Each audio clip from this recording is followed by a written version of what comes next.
ना कर सके इसका नहीं, आपने कोशिश की है ना कि इसका, फिर उसी तरह आपकी यही जिम्मेदारी, फिर उसी तरह आपके घर वालों को भी यही जिम्मेदारी, फिर उसी तरह आपके जो ससुराल वाले हैं उनको भी उसी तरह की जिम्मेदारी। एक मरतबा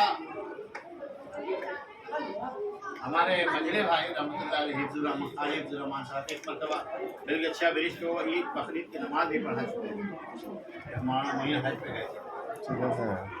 वो अपनी बीवी का पैर दबा रहे थे हॉस्पिटल बीमार।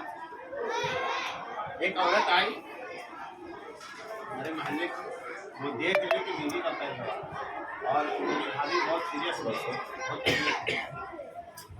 वो जा करके हम लोगों के घर में इस तरह बात कही कि जैसे लगता है कि मेरे भाई ने कोई बहुत बड़ा जुल्म कर दिया। हाँ भाभी, हम तो ये नहीं सोचा था, हम लोग भी कुछ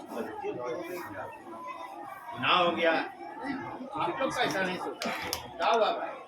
अरे आपके भाई को देखा कि बीवी का पैर दबा, रसूलुल्लाह ने काम नहीं किया बीवी का, रसूलुल्लाह ने घर में झाड़ू नहीं लगा, पोछा नहीं किया, रोटी नहीं बनाई, आटा नहीं साना, ये सब एकदम भूल जाए और आप रसूलुल्लाह सल्लल्लाहु अलैहि वसल्लम की सुन्नत अपने ज़ौजैन के मुतालिक जो रहा उसको अपनाइए और उनको भी कहिए, और आपके घर वाले भी अपनाएं और आपके जो ससुराल वाले हैं वो भी इसी सुन्नत को अपनाएं। अल्लाह ताला ज़्यादा से ज़्यादा समझ अमल की तौफीक दे, बरकत इस मजलिस को, इस निकाह को बनाए, आपकी ज़िंदगियों में, आप दोनों की ज़िंदगियों में बरकत अता फरमाए और अल्लाहुम्मा जअलना नूर दाखिल फरमाए और हर आफत से, दुख से, बला से, मुसीबत से दूर। अब दूसरी बात यह है कि जैसे हमको कहा गया कि मदारिस की अहमियत, अगर मदारिस की अहमियत नहीं होती तो बीजेपी वाला कभी इसको बंद करने पर जोर नहीं देता, याद रखें, ये सांचा यहीं से निकलता है। आज मैं मौलाना मोइन के हुजरे में बैठा हुआ और जब गुड्डू हाफिजी बोलते हैं, आप लोग आमतौर पर गुड्डू हाफिजी बोलते हैं, मेरे गोदी में बैठ के वो पढ़ा है, उनके लिए कह दिया गया था कि काजी साहब इस पर मेहनत ना कीजिए, ये नहीं हाफिज होगा। हमने गुस्से में कहा था कि ये भी हाफिज होगा, इसका बाप भी हाफिज होगा। अल्हम्दुलिल्लाह जब वो नमाज पढ़ा रहा था तो मैं आँख बंद करके कुरान सुन रहा था, कुरान कैसे पढ़ा जाता है।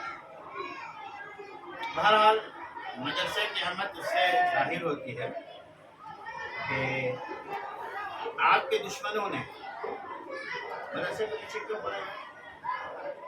मुसलमानों में जो 100% पढ़ते हैं वो, उनका 100% लीजिए, उन 100% में सिर्फ 3 या 4% बच्चे मदरसे में पढ़ते हैं, बाकी सब स्कूल में सिर्फ 3 या 4%। किसी ने 3.5 कहा कि 4 के ऊपर कोई नहीं गया, हम 4 ही मान लेते हैं कि मदरसे में सिर्फ 4% बच्चे पढ़ते हैं, वो भी उन 100% में जो पढ़ाई का रुझान रखते हैं, बाकी 96% स्कूल में उनके पीछे नहीं पढ़ता है। उसको मालूम है कि अगर मदरसा रहेगा तो इमाम बनेगा, मदरसा रहेगा तो कुरान पढ़ेगा, मदरसा रहेगा तो कुरान के पढ़ने की बेहतरीन जो अंदाज है वो लोगों का आएगा, मदरसा रहेगा कि तो दीन इस्लाम की मालूमात होगी। इसीलिए मदरसे की अहमियत है कि हमारे नज़दीक मदरसा एक रस्म है। हमारे समाज में आमतौर पर 1-2 हो वाला अलग बात है, लेकिन आमतौर पे हमारे लिए एक रस्म है, कुरान पढ़ लिया और उसके बाद कुरान को दाफ में 36 तल्ला ऊपर अगर जगह तो वहाँ भी लगते और आखिर में बोलेगा कि जब अब्बा मरेंगे तब कुरान निकलेगा, नाना मरेंगे तो कुरान निकलेगा। कुरान इसके लिए नहीं है, कुरान उन्ज़िला फ़ीहिल कुरान हुदल लिन्नास व बय्यिनातिन मिनल हुदा, हुदल लिन्नास इंसान की हिदायत के लिए।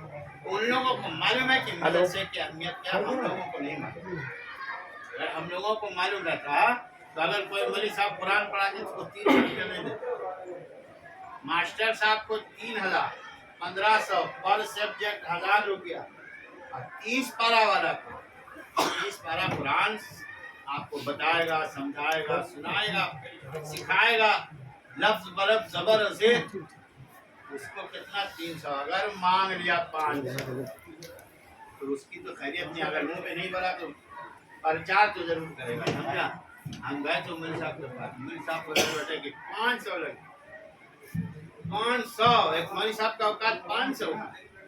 ہمارے پاس سے واقعی کہ قرآن کی یا مدرسے کی کوئی اہمیت نہیں ہے, لیکن غیر مسلم میں تو بات اس لیے ہے کہ اگر قرآن کی آواز, اذان کی آواز, دین اسلام کی آواز جا رہی ہے تو ان مدرسوں کے بدولت جا رہی ہے. ان مدرسوں سے علماء نکل رہے.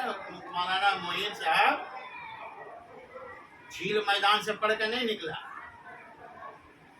وہ ایسا انسان جھیل میدان سے نہیں پڑھ کے نکلا, مدرسے ہی سے پڑھ کے, یا اردو حافظی مدرسے سے پڑھ کے, یا ان کے یہاں کے جو حافظ ہیں, ان کے جو بھائی ہیں, ان کا بھی نام فرقان ہے, اس مدرسے کا بھی نام فرقان ہے, وہ بھی مدرسے سے پڑھ کے نکلے. اس لیے حکومت کی دشمنوں کی جو اسلام کو مٹانا چاہتے ہیں, ان کا پہلے ٹارگٹ تبلیغی جماعت نہیں ہے. ان کا پہلا ٹارگٹ کوئی خانقاہ نہیں ہے. یاد رکھیے گا, غور سے میری بات کو سنیں. ان کا پہلا ٹارگٹ کوئی درگاہ نہیں ہے. پہلا ٹارگٹ مدرسہ ختم سب ہے. کیونکہ تحریک مولانا زکریا صاحب کہاں پیدا ہوئے, کہاں پلے, کہاں پڑھے؟ مولانا انعام الحسن رحمۃ اللہ علیہ الحمدللہ, ان کے ساتھ کئی سفر بھی میرا ہوا حضرت جی کے ساتھ. وہ کہاں پڑھے؟ یہ تمام گھن چکر یہیں سے گھوم کر آتا ہے کہ مدرسے کو آپ لوگ سنبھالیے.